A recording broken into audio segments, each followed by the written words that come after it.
the Holy Bible, brought to you in part by Andrew, who is going to be telling you about it and reading another chapter out of the best book in the world. Yes, I'm on a little bit later tonight than what I normally am. Normally, I go on at 6 or a little after, but I had a family member come and say hello, so I wanted to go visit with them for a little bit. So, tonight, tonight we're actually in for a pretty good story. I haven't really had time to go through and look at everything about it yet, but from what I can tell, it looks like it's going to cover some history and also looking forward to Noah and his three sons and their wives. I will tell you that I did do some research on a couple of things, and I am actually really, really happy to bring them to you. I also want to say that so far I haven't really had time to look up to see if there's any mention at all on what Noah's wife and his three sons' wives are. I haven't went in depth to try to figure that out because I know in scripture they don't really say what their names are. So I just was going to look it up, but I forgot all about it. I mean, I'm human, sometimes that happens. But we're going to get started a little bit. First things I'm going to ask is, are there any prayer requests? Does anyone have any prayer requests that they want to mention? Mention your prayer requests down below on any of my videos, and I will greatly, greatly pray for you. I will also announce it in my video if you want me to. I do want to tell you that in the future, if you ever want to participate in any of my videos and join me in one of these videos, I would greatly appreciate having a co-host or someone to join me if you really want to. I'm open to that. Just come hang out, spend time, and heck, we'll go live together. We'll do a Bible study together. I'm perfectly fine with that. I know some people don't like to be broadcast, but hey, if you want to, feel free to hit me up, and we'll try to schedule that sometime for all of us. So I do have to tell you to please continue praying for my mother. She's going through a lot of health problems right now, and it's kind of getting really worse and getting kind of hard on everybody. And I just really want to lift my mother up in prayers, and also I want to also lift up Bob Ice also for prayers. Also keep him in your prayers, and anybody else. And I also want you to pray for this nation, pray for this world that we live in, pray for America. I wish America was great again, but the way that things are going, I really don't see that happening. There's we learned in church today that there's a lot of churches that are shutting down. And some of it happened due to the pandemic, yes, but some of it, I have a feeling the next decade, a lot of churches are going to be shut down. And, you know, one of the things that I also want to stretch on is I'm doing these videos because I want you to know the Lord Jesus Christ like I know the Lord Jesus Christ. And, one of these days, there may not be a church to go to anymore. And where are you going to turn to? If there's not going to be a church that you can attend to go to, where are you going to turn? Where are the people left behind going to turn? Well, to tell you the truth, we live in an age now to where technology is everything. And AI is being shoved down our throats faster than anything. And to tell you the truth, it's a scary world out there. Yes, it's scary for it's not only scary for my generation, but it's scary for the generation before my generation. It's scary for the people that are before that generation. And, a lot of these younger generations don't realize everything that we went through before everything seemed to get easier. I mean, some things are easier, some things not so much. You give a kid one day, one week, or even a month, send them to a place that has no Wi-Fi, no cell phones, no tablets, nothing. Okay? All they have is the local channels from an antenna. There's no streaming. There's no, oh, I'll just look up YouTube for my favorite. No. Back in my day, I'm 36 years old. All right? I'll flat out admit it. I'm 36. I lived through the 90s. We did not have the high-speed internet like we have today. We didn't have the tablets. We didn't have all these fancy streaming sites. We didn't have all that stuff. We had what is called dial-up internet. And boy, let me tell you, dial-up internet, the horrific sounds that it made whenever it dialed up, the amount of time that it took for it to find a connection to dial up. And get this, if you wanted to download a movie or you wanted to download something from a file sharing site, or you wanted to download a file that someone gave to you, you better hope to goodness that your parents didn't get a phone call. Because if your parents got a phone call, if you had AOL, yes, you would hear the guy say, "Welcome, you've got mail," if you had mail. If you had AT&T, you are now connected.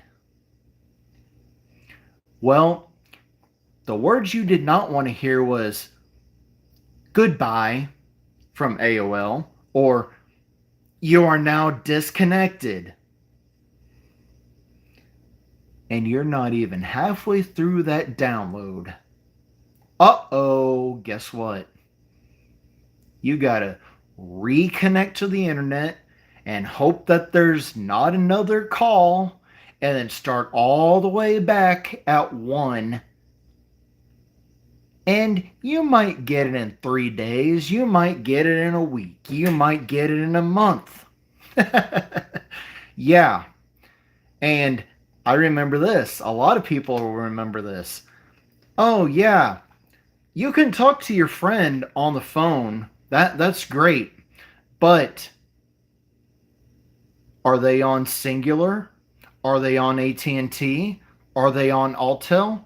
Well, if they had a different carrier, you had to wait until 9 p.m., my friend, because that's whenever it was free.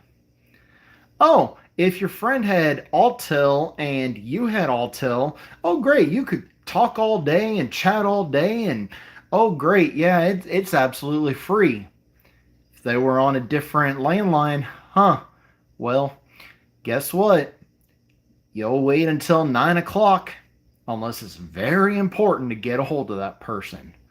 Oh, and another thing, landline phones. There was no taking your phone in the car with you. Oh no. If you didn't have a cell phone, you might have a landline. And a landline hung on the wall, or sat on a coffee table, and had a cord attached to it. Okay, now I'm getting way off subject. This isn't a rant video. This isn't one of those type of videos. But I will tell you this fun fact though. We're going to take a trip all the way back to the BC era, before Christ era. All right? We're going back to Noah's time. So bear with me and let's travel back. Just travel, travel, travel. Open the mind. Follow me. I'll take you on a trip. We're going to go on a trip. We're going to learn something. We know now, but do you know how the world began? How God created it all by hand. From the mighty mountains to the raging seas, to every single creature that's on this earth, and all the trees, and all the plants. It's in the Holy Book. It's in the Holy Book. All you got to do is just open it up and take a look. It's a story for young and old.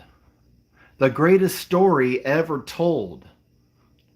The story for every generation.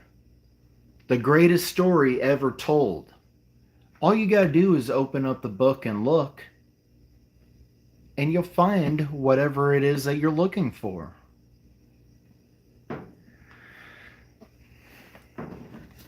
So, as we travel back, we learned in the first chapters, we learned how God created the heavens and the earth, how He created mankind.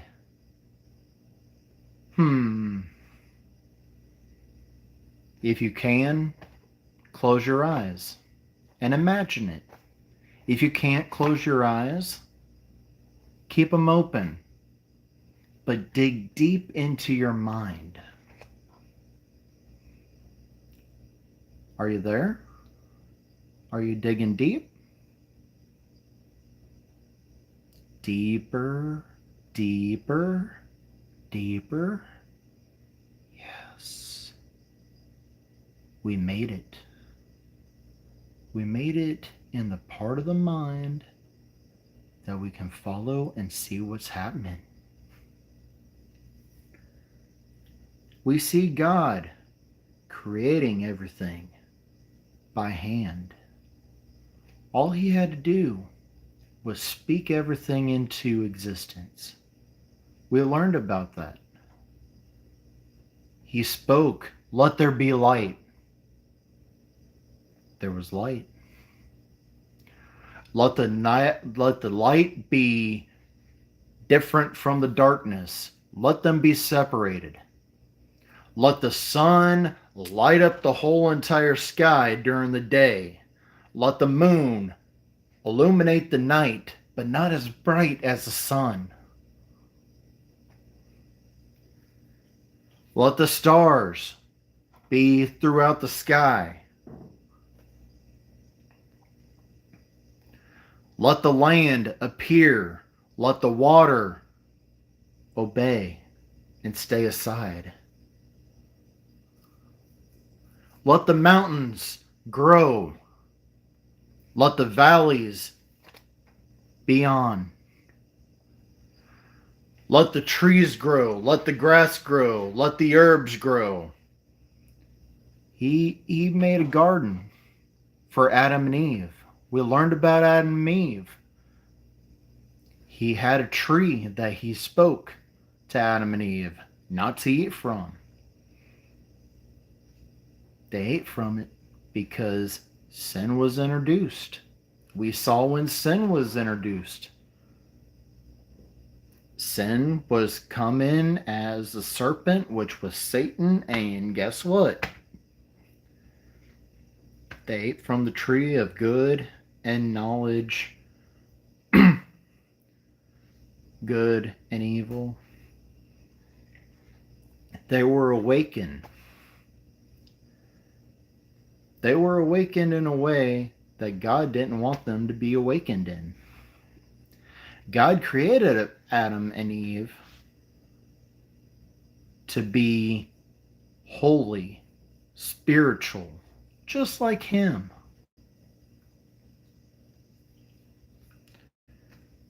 We learned that got messed up. Then we learned about Cain and Abel, how jealousy got the best of one of them and killed the other. We learned about that. And then, in Noah's time that we're studying now, we learned that Noah, his wife, his 3 sons, Shem, Ham, and Japheth, and their wives, they were all saved. And 2 of every creature, clean and unclean, husband and wife, they were spared. Why? Because they knew God and worshiped God and walked with God. They did everything pure like they were supposed to.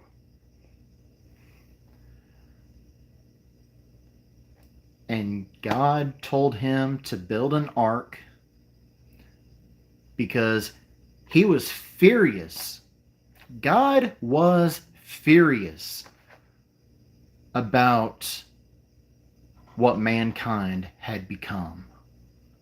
Mankind wasn't supposed to be as violent and cruel and corrupt like we are. Oh, it was horrible. I've opened my mind. I'm seeing a lot of the corruption. Are you following me? Are you seeing it? I hope you are. If you can't open your mind enough to see all this, look at the world around you now. You see all the corrupt stuff that's going on now? I can only imagine. Actually, I take that back. I can't imagine. I cannot imagine how mad God is right now at the whole entire world being the way that it is. He is probably fuming mad. We've got so much corruption going on now that I bet He is very sorry that He even created mankind. There's a way to be saved from it. And that's to trust Jesus Christ and accept Him as Lord and Savior. He died on the cross for you and me. All of you and me. Everybody. So, let's dive in the book and actually see what Noah's up to now. We learned a little bit about what he was up to now after the flood for 40 days and 40 nights. But do you remember when I said that every single person in the Bible, some of their names are going to sound funny to you. Some of their names are going to sound made up. They're not made up. They are 100% true. And I'm going to try to dig and try to find the meaning behind a lot of the people's names. I didn't look up Adam and Eve because we kind of already figured out what their names meant. But I told you that you could, or I would, look up what exactly Noah's 3 kids' names are actually meaning. So, as we learned, Noah had 3 kids. Their names were Shem, Ham, and Japheth. Shem's name means reflecting his revered lineage as the ancestor of the Semitic people, including the Israelites. That's what his name is, meaning. Basically reflecting the revered lineage as the ancestor of the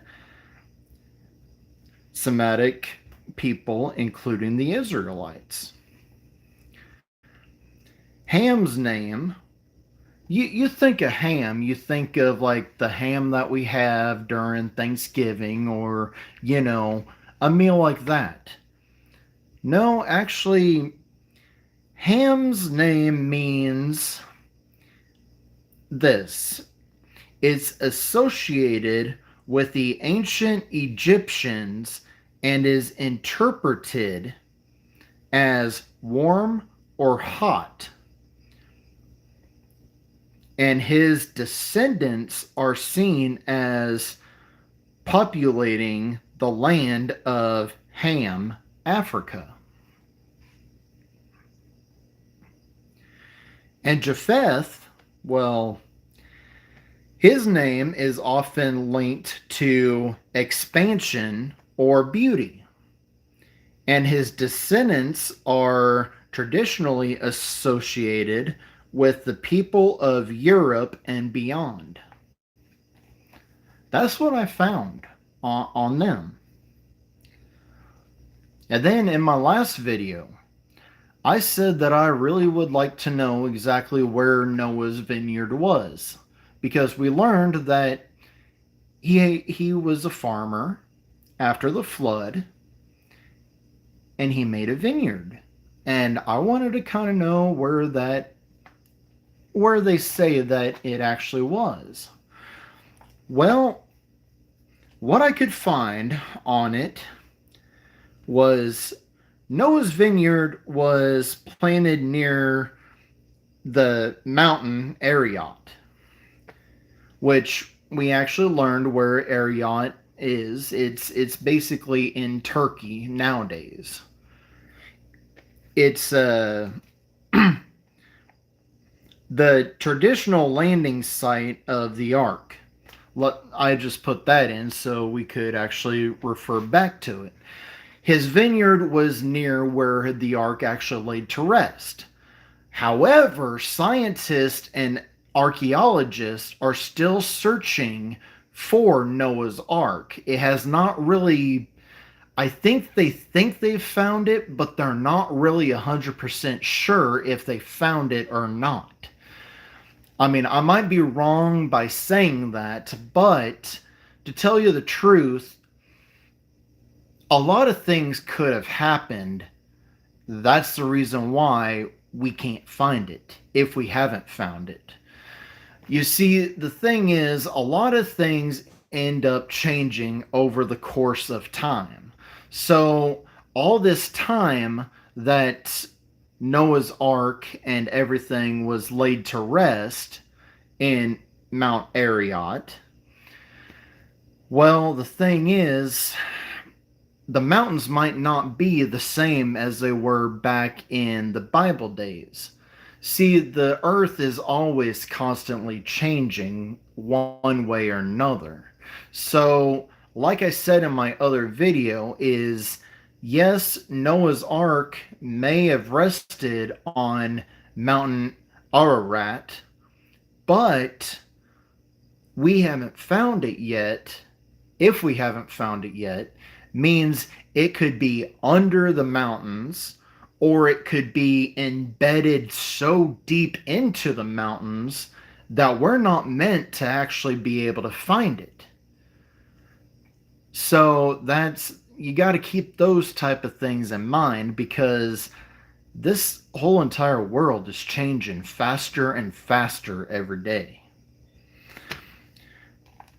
But that's basically where it said that Noah's vineyard was not too far away from where the ark had landed after the floods,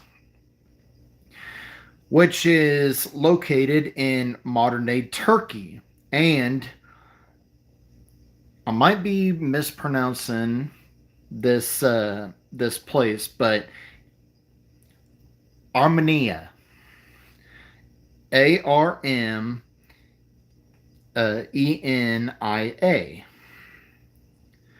Now, Armenia is said to claim the discovery of the world's oldest known winery in Arian 1 cave, about 6,000 years. Now, I'm not quoting too much stuff, but we did remember that in the last chapter, whenever we were finishing up, that Noah did drink the wine, and he entered the tent naked, and certain things happened. Well, I'm gonna back up a little bit, and I'm gonna read exactly what happened on that. And so backing up, let's see, where did that start at?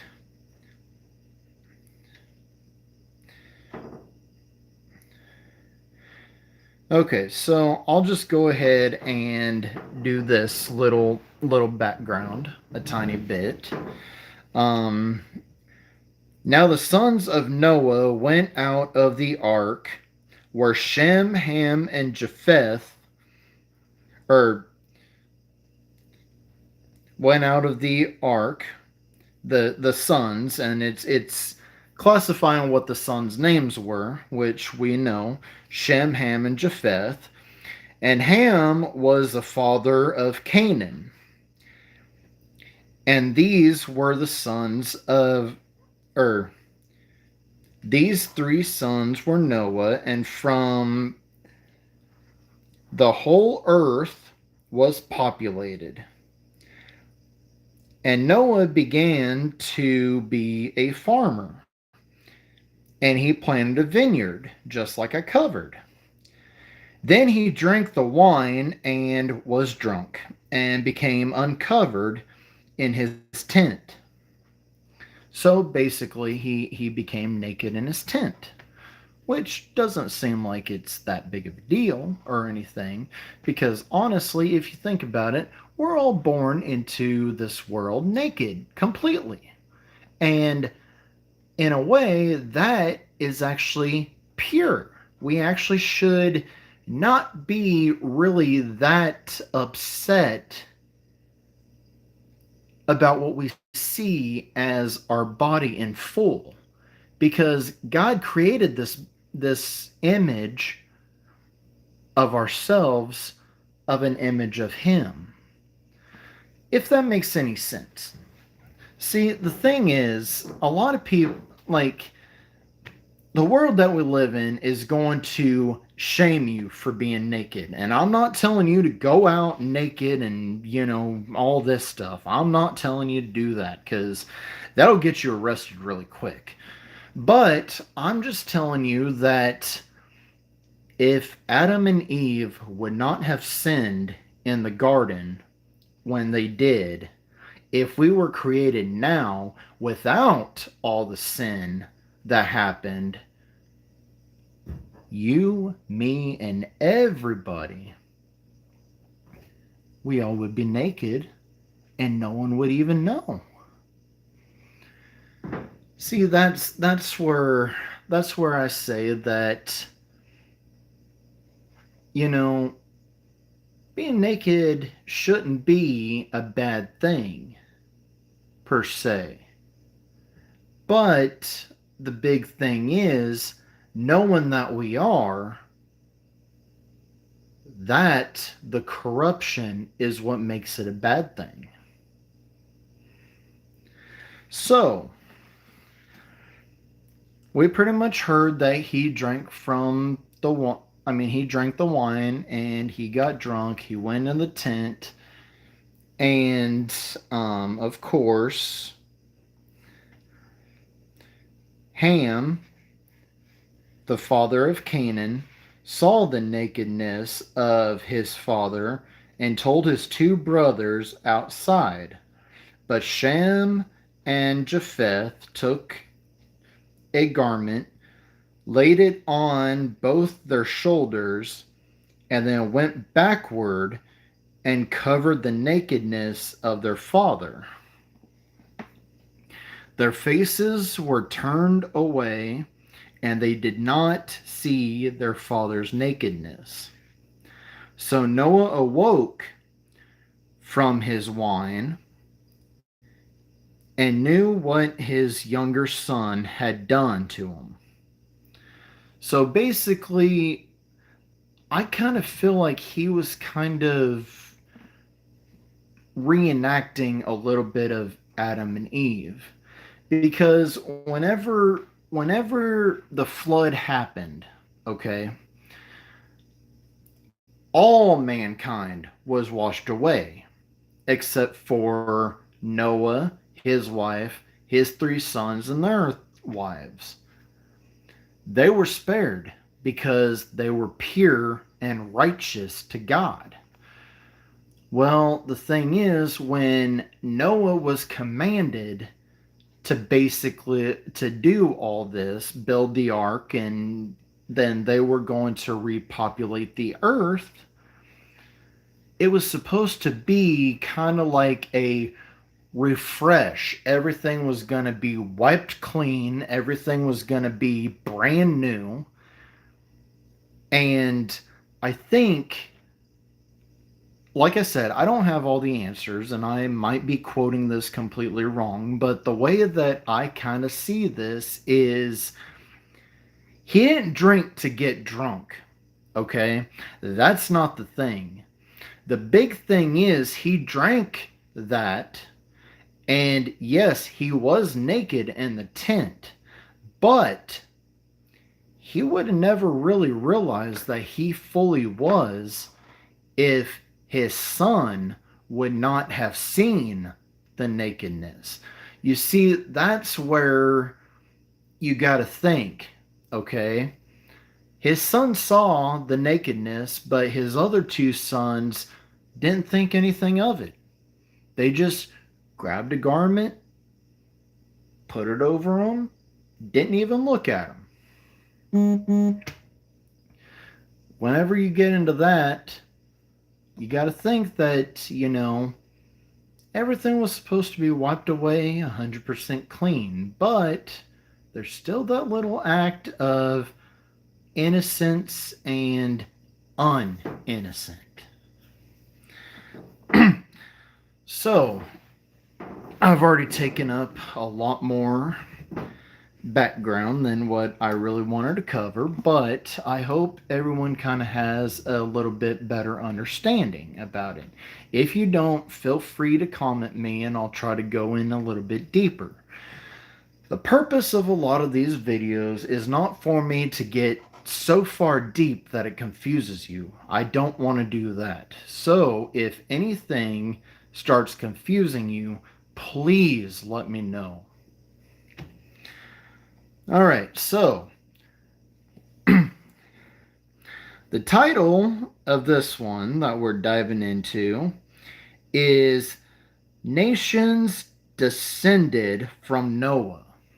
So we're going to learn about the nations and kind of the genealogy of after the floods and after Noah and his sons actually start repopulating the earth. Now, this is the genealogy of the sons of Noah: Shem, Ham, and Japheth. And sons were born to them after the flood. The sons of Japheth were Gomer, Magog, Madai, Javan, Tubal, Meshech, and Tiras.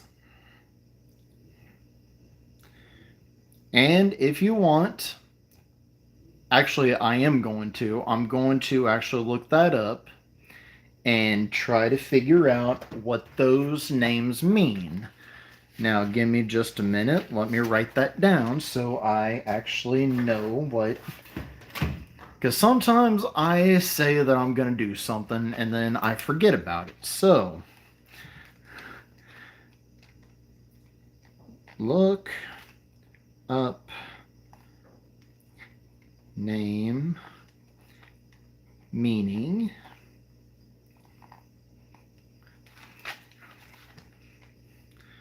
of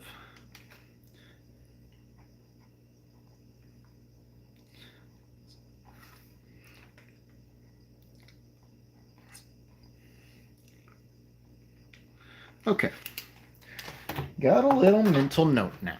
Okay, so as we continue, the sons of Gomer were Ashkenaz, Riphath, and Togarmah. The sons of Javan were Elisha, and I said Elisha because it is not Elijah, it's Elisha.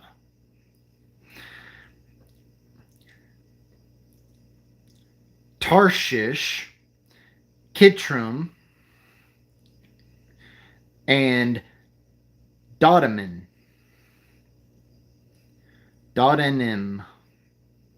It's Dodanim.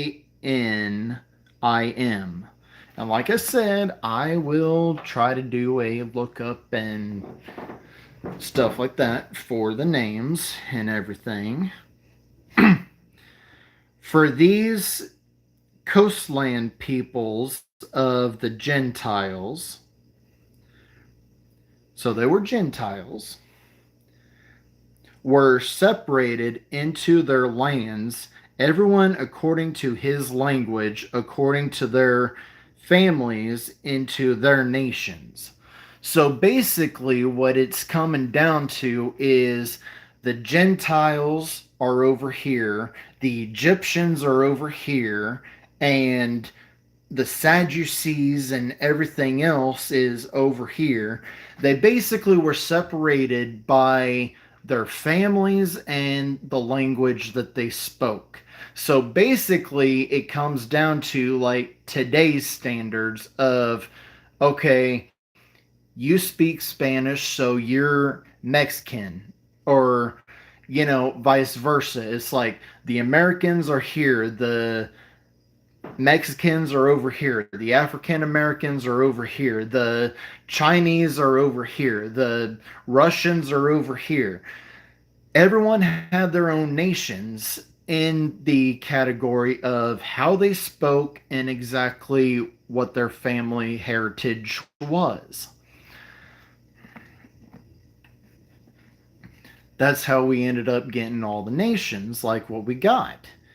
And one other thing that I need to point out is, you know how a lot of people just really say that they hate the Jews, they hate all this stuff? Well, think about this. Jesus was a Jew and is a Jew. Think about that one, if you will. How can you hate them but yet love him? That's the real question. But we're not into that study yet.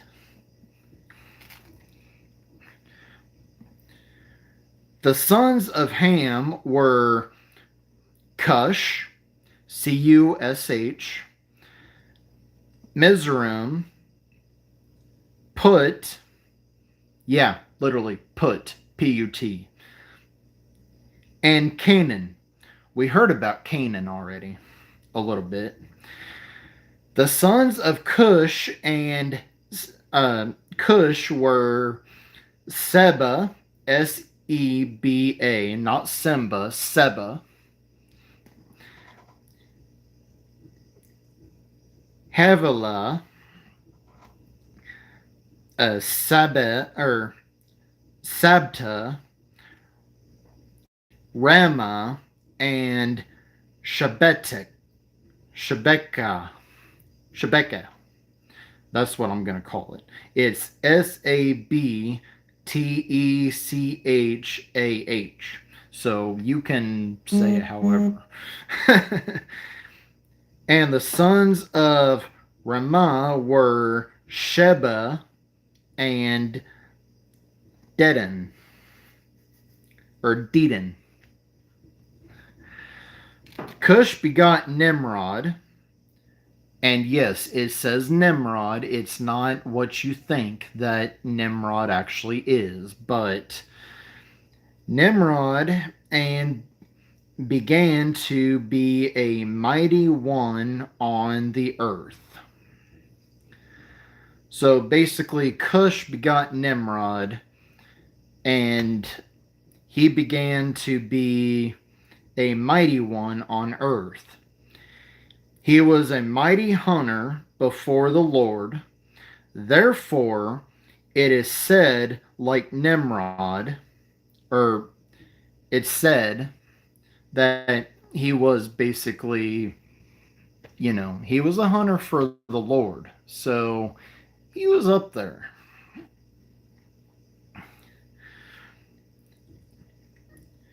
Like Nimrod, the mighty hunter before the Lord, and the beginning of his kingdom was Babel. So basically, he was up there and he had a kingdom.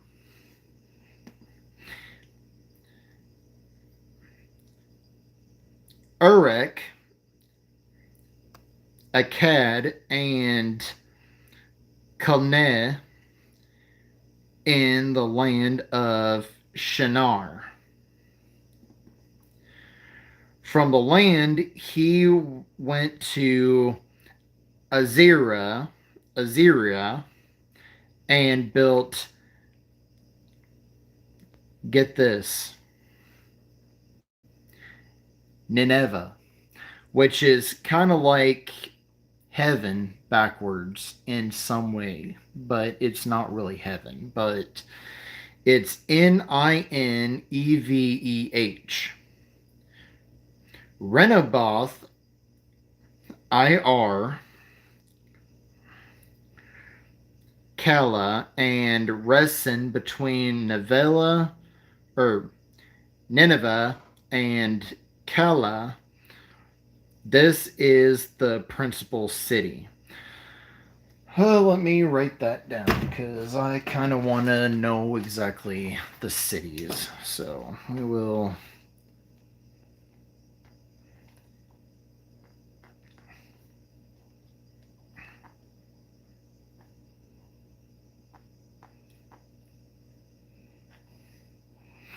Okay.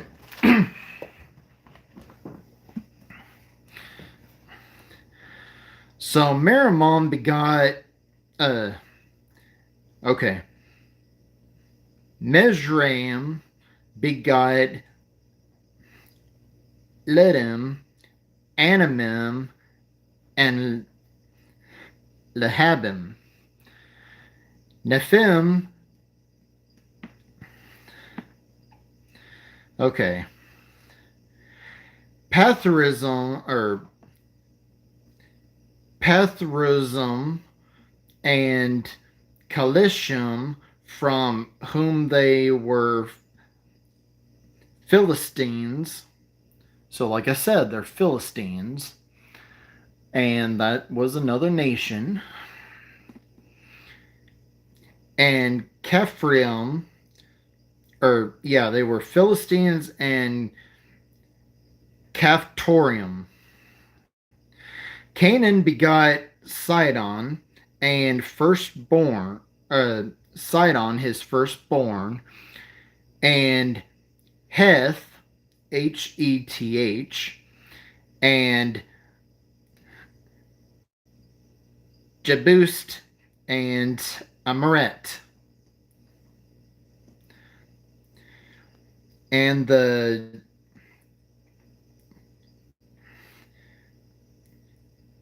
Girgashite and the Hivite and Archite, the Senite, the Advite and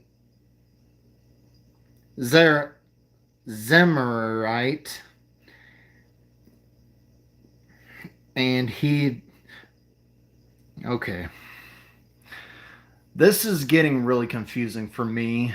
I'm sorry, guys. I'm doing the best I can, but a lot of these are very hard to pronounce. So bear with me.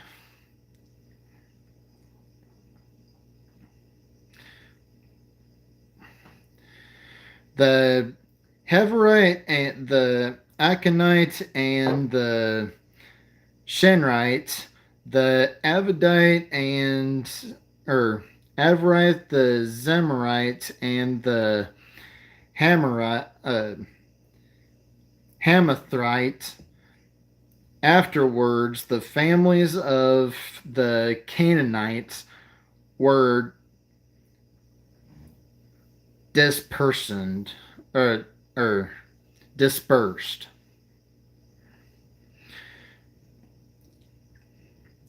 And the border of the Canaanites was from Sidon as you go towards Gerar as far as Gaza. Then as you go toward Sodom, Gomorrah, Amada, and Zebaim, as far as Lasha.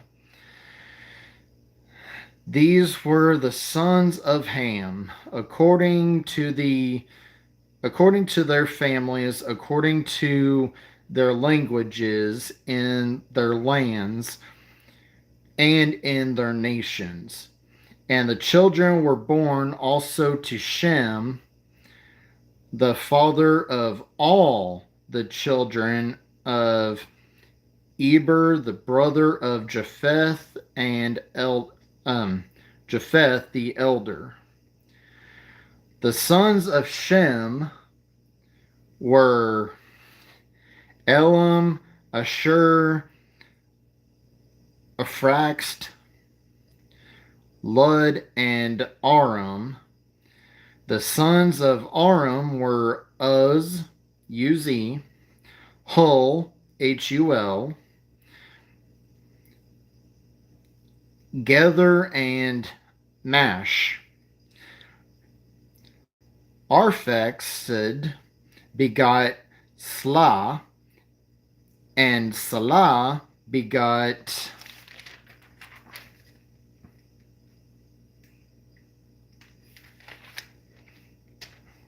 Eber.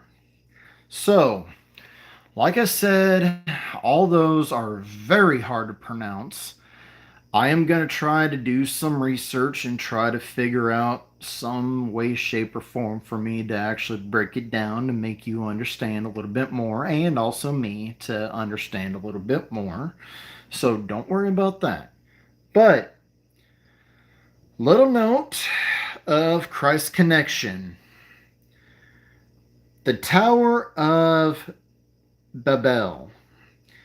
Genesis 9:1 and Genesis 11:1-9.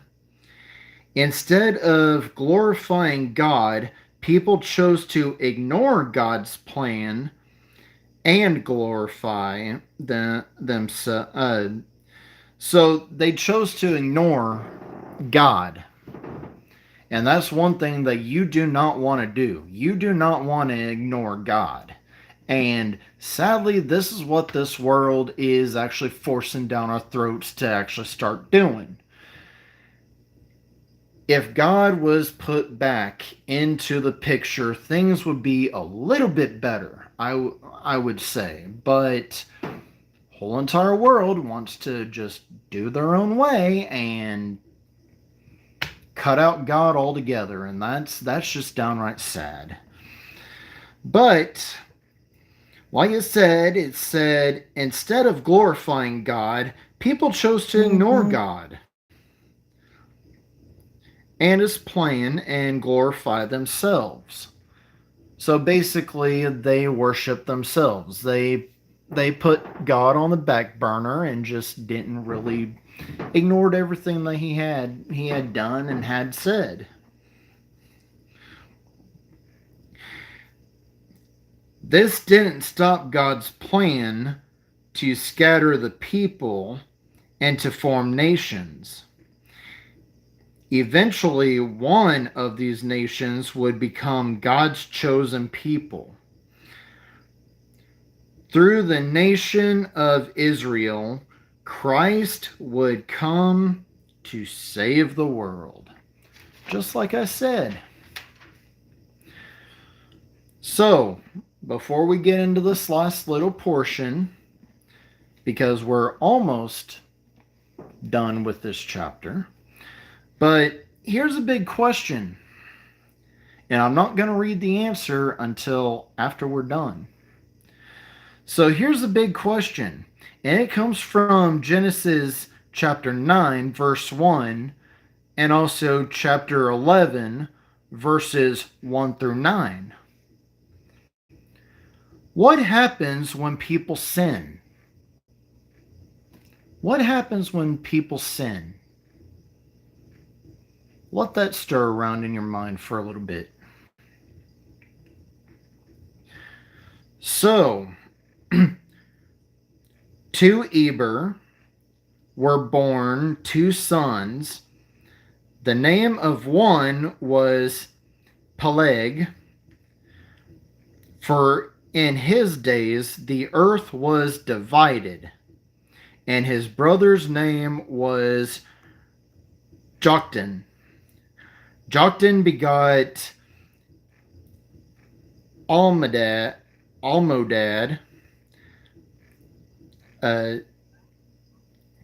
Shalef, Hazarmaveth, and Jerah.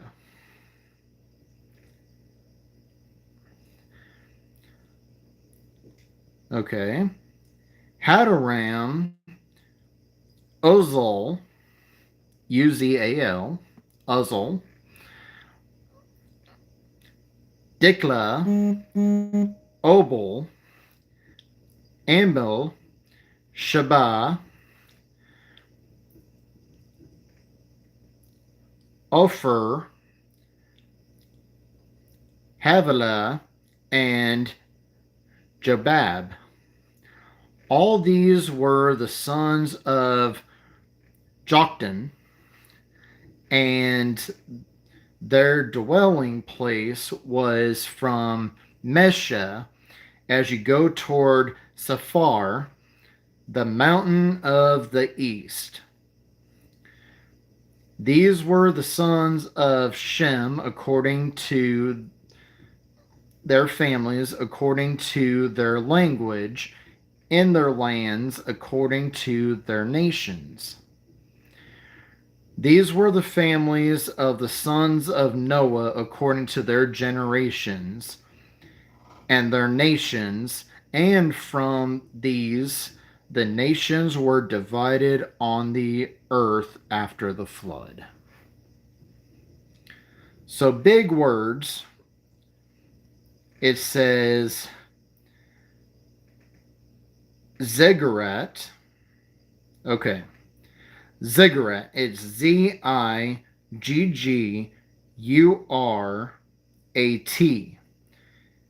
And in parentheses, it ZIH, like Z, GUH, rat. Ziggurat. That was actually a stepped building, usually with a temple on the top, built by placing smaller levels of brick on top of the larger layers. So basically, kind of like a pyramid, I'm guessing. Most Bible teachers believe the Tower of Babel was a ziggurat, which is mentioned in Genesis chapter 11, verses 3 and 9, which is going to be our next Bible study for next week. So, going back to the big question, what happens when people sin? Well, to tell you the truth, sin separates people from God and one another. So basically, sin in the long run is not a good thing. We're all sinners. We're all born sinners. We always will be sinners. Even after we get saved and baptized, we're still considered a sinner, but it's our jobs to live more Christ-like and let the light shine from us to everybody that we meet. Have you ever heard or have you ever thought about how a seed grows? How the grass seed grows? How herbs and vegetables grow? You plant a seed. You cover it up. You water it. You nurture it.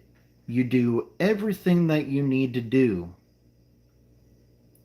And then it starts growing. And when it grows, you got to weed it. You got to take the weeds out. You don't want the weeds to come and overtake what you planted. You got to take care of it. You got to nourish it. It's like a child. You got to put in the time and effort and teach it. Well, a kid, you got to teach. A plant, there's really not much to teach. But you take care of that plant. Well, think about it as God. You, in a way, are taking care of that seed that you planted, aka or kid that you have in your life. You're taking care of that kid. It's your responsibility to teach the kid right from wrong. It's your responsibility to discipline that kid when he misbehaves, him or her misbehaves. It's your responsibility to teach it all about this world and also about God. Well, the thing is, that's what God's doing to you. You're born into this world, but God doesn't give up on you just because you're a sinner. Oh no. God wants you. He is a jealous God. He wants you. And I'm not talking about the jealousy of like, oh, my girlfriend's talking to this other guy, I'm going to go beat it. No, that's not God at all. He's a jealous God of he wants you to come home. He wants your love and attention. So, with that on your mind, think about it. He wants you. He will never give up on you. This concludes today's lesson, or tonight's lesson, I should say. Once again, come check out New Hope Baptist Church. It's where friends help friends find a friend in Jesus. And everybody needs a friend in Jesus. Everybody does. And like I said, I'm not sponsored. I'm not trying to become rich or famous. If I do, great. If not, I don't care. I just want to spread the word to somebody else so somebody else can understand and also know the word. A couple of the things that I just want to announce. Our church that I attend is located 1572 East State Highway CC, Pleasant Hope, Missouri, 65725. You're more than welcome to come join us. Our Sunday school starts at 10 a.m. Very good lessons. Right now we're studying the book of John. And then on 11, right after Sunday school, we've got worship service, morning service. We only have one service. We don't have, we're not a big church. We're a little church. We still sing stuff from the hymnals like it used to be. The old days. And I love that. And I'm sure you will too. Wednesday, we usually have a WMU type meeting or Bible study. A lot of it is Bible study. Men meet in the sanctuary. The women meet in the fellowship hall. And I also want to say, if anybody, mainly women, I think they'll let men join too. I'm not really sure, but the women's usually meet on Thursday, 9 a.m. at our church to put together quilts for a very good cause, the Grand Oaks Mission. Started, I believe it was 2001 when they started. I could be a little off, but they've made so many quilts, so many great quilts. Be sure to be part of that. But as everything, I gotta say goodbye. But it's not really goodbye if you think about it. Come join me at our church that I attend. Come hang out with me. Come do a Bible study with me. Everybody is welcome. The invitation never ends. Good night. God bless. I'll see you on the next video.